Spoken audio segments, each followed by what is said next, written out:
नमस्कार, आप देख रहे हैं इंडिया न्यूज मध्य प्रदेश छत्तीसगढ़। मैं हूं आपके साथ में ऋतु तोमर। बुलेटिन की शुरुआत करेंगे। 2022 का आज आखिरी दिन है।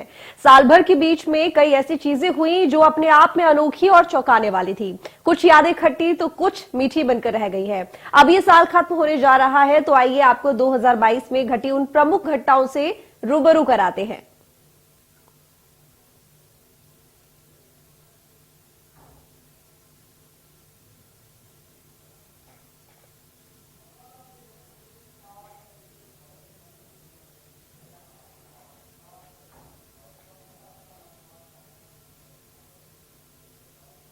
तो 2022 के सबसे यादगार किस्से।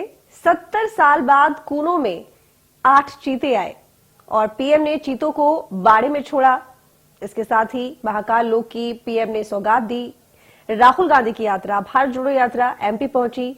भारत जोड़ो यात्रा में कांग्रेस की एकता दिखी। कारम डैम टूटने से तबाही मची। तो ये कुछ वो यादें हैं 2022 की जो हमने मध्य प्रदेश में देखी।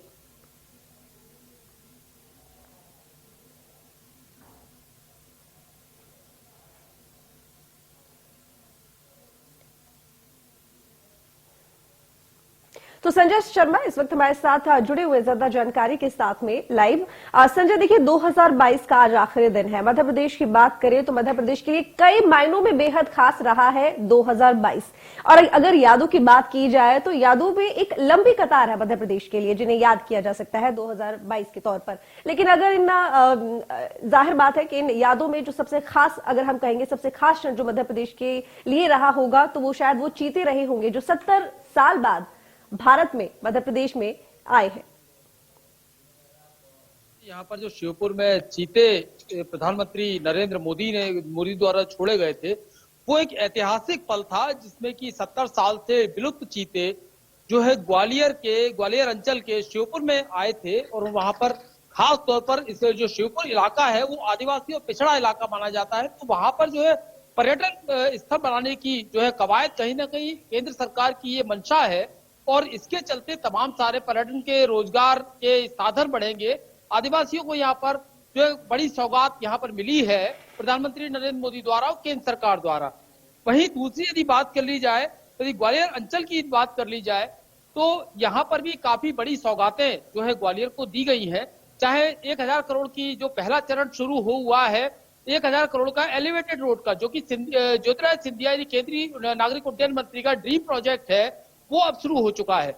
वहीं दूसरी बड़ी सौगात की बात कर ले तो वो 1000 बिस्तर का अस्पताल वो भी शुरू हो चुका है 2022 में। तो कहीं ना कहीं बड़ी सौगातों की बात की जाए तो एक झड़ी सी लगा दी केंद्र सरकार और राज्य सरकार ने ग्वालियर अंचल में। चूंकि मैं बता दूं ग्वालियर जो है वो बीजेपी गढ़ रहा है, ग्वालियर अंचल में बीजेपी की सबसे ज्यादा सीटें आई हैं। तो राजनीतिक तौर पर भी देखा जाए तो कहीं ना कहीं पूरी भाजपा जो है, भाजपा के बड़े बड़े नेता यहाँ पर आए। मैं बता दूं कि यहाँ पर इससे पहले रेलवे स्टेशन की बात कर ले तो 400 करोड़ का रेलवे स्टेशन का प्रोजेक्ट जो है ग्वालियर में लाया गया। इसके बाद में जो हवाई अड्डा नया एयरपोर्ट बन रहा है टर्मिनल, उसके ऊपर भी 500 करोड़ रुपए खर्च करने का जो प्रोजेक्ट यहाँ पर लाया गया वो शुरू हो चुका है। तो कहीं ना कहीं पूरी भाजपा और केंद्र सरकार जो है ग्वालियर अंचल के को लगातार सौगातें देने में लगी हुई है। वहीं राजनीतिक रसूख की बात कर ली जाए, राजनीतिक परिदृश्य की बात कर ली जाए तो जो सिंधिया हैं, ज्योतिरादित्य सिंधिया हैं, उनका कद कहीं ना कहीं काफी ज्यादा बढ़ा है। क्योंकि मैं बता दूं कि पिछले कुछ महीनों में देश के जो गृह मंत्री हैं अमित शाह, वो सीधे महल में पहुंचे। उन्होंने शाही लंच का स्वाद लिया, शाही लंच किया, उन्होंने शाही भोजन किया। उसके बाद में नितिन गडकरी जो कि सड़क परिवहन मंत्री हैं, वे भी ग्वालियर में आए। तो कहीं ना कहीं इन नेताओं की जो आमद हुई है ग्वालियर में सिंधिया के चलते, या कहें कि केंद्रीय मंत्री जो ज्योतिरादित्य सिंधिया हैं, उनका कद यहाँ पर बड़ा है। वहीं मूल भाजपाई की बात कर ली जाए तो कहीं ना कहीं मूल भाजपाई जो है कहीं ना कहीं परेशानी में नजर आए, कहीं ना कहीं अपने आप को जो है पिछड़ा महसूस करने लगे, अपने आप को जो परतक महसूस करने लगे, उपेक्षित महसूस किया उन्होंने। तो चाहे जयभान सिंह पवैया की बात कर ले जो कि खांटी हिंदूवादी नेता माने जाते हैं और कट्टर हिंदूवादी नेता हैं, जो कि अपने बयानों को लेकर तमाम सारी चर्चाओं में रहे हैं। राष्ट्र के एक बड़े नेता हैं, राष्ट्रीय बजरंग दल के अध्यक्ष भी रहे हैं। दूसरे बड़े नेता हैं प्रभात झा, जो कि राष्ट्रीय उपाध्यक्ष भी रहे। बड़े नेता के तौर पर जो खास तौर पर जो प्रभात झा और जयभान पवैया है, उनको दरकिनार कर दिया गया। हालांकि अब वे दोबारा से जो है प्रदर्शन में आ चुके हैं। लगातार बैठकें सभाएं कर रहे हैं, लगातार पार्टी की बैठकों में हिस्सा ले रहे हैं। लेकिन इससे पहले तमाम सारी चीजें, वहीं एक सबसे बड़ी खास बात मैं आपको बता दूं कि ज्योतिरादित्य सिंधिया और सिंधिया परिवार, जिसका नाम जो है स्वतंत्रता संग्राम में जो है एक गद्दार के तौर पर लिया जाता था, एक कविता की वजह से सुभद्रा कुमारी चौहान द्वारा एक कविता लिखी गई थी, उसके चलते एक पूरे सिंधिया परिवार को, पूरे सिंधिया राजवंश को एक बड़ा जो है धब्बा दे दिया गया था। उसमें उसको कहीं ना कहीं मिटाने की कोशिश यहाँ पर लगातार जारी है, क्योंकि ज्योतिरादित्य सिंधिया ने शुरू की है। इसके चलते वे पहली बार जो है रानी लक्ष्मीबाई की समाधि पर गए, पहुंचे और उन्होंने उनको नमन किया। और यही नहीं, उन्होंने इस बार जो गैलरी बनाई, मराठा गैलरी बनाई, महल के अंदर मराठा गैलरी का निर्माण किया, उसमें रानी लक्ष्मीबाई समेत तमाम सारे मराठा शासकों को, शिवाजी जो सबसे बड़े मराठा शासक माने जाते थे, उनको भी यहाँ पर जगह दी गई। खास बात यह है कि जिन रानी लक्ष्मीबाई के चलते सिंधिया परिवार को तमाम सारे आरोपों का सामना करना पड़ा, यहाँ तक कि देशद्रोह के आरोपों का यहाँ पर सामना करना पड़ा, उन रानी लक्ष्मीबाई को अब सिंधिया के महल में, यानी सिंधिया राजवंश के महल में जगह मिल गई है। अहम बात यह है कि इसके बाद राजनीति की बात कर ले तो इमरती देवी ने साफ तौर पर भाजपा में जब वो आई, उसके बाद में उनको हार का सामना करना पड़ा, तो उनका साफ तौर पर एक बयान था कि मैं भाजपा में आई इसलिए मैं हार गई। अहम बात यह है, एक बात और बता दूं कि प्रद्युम्न सिंह तोमर जो कि ऊर्जा मंत्री हैं प्रदेश के, लगातार अपने क्रियाकलापों को लेकर, अपने अनोखे प्रयोगों को लेकर चर्चाओं में रहते हैं। उन्होंने भी इस बार नाराजगी जताई, सड़क निर्माण में नाराजगी जताई, और उन्होंने अपने जूते चप्पल त्याग दिए। और काफी महीने तक जो है वे 66 दिन तक 2 महीने से ज्यादा समय तक वे नंगे पैर घूमे, नंगे पैर जो है तमाम सारी उन्होंने यात्राएं की, चाहे सड़क हो, कीचड़ हो या मिट्टी की सड़क हो, कैसे भी वो लगातार चलते रहे। चूंकि अब उन्होंने वो जो जूते चप्पल थे वो प्रण छोड़ दिया, और सड़कें बनने के बाद में वे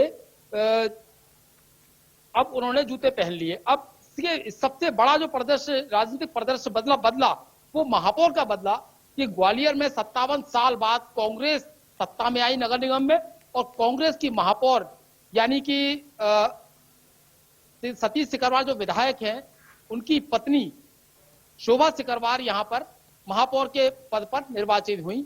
ये बड़ा एक नगर निगम या ग्वालियर जिला सरकार की बात कर ले तो एक बड़ा राजनीतिक प्रदर्शन है कि कांग्रेस ने 57 साल बाद सत्ता में वापसी की।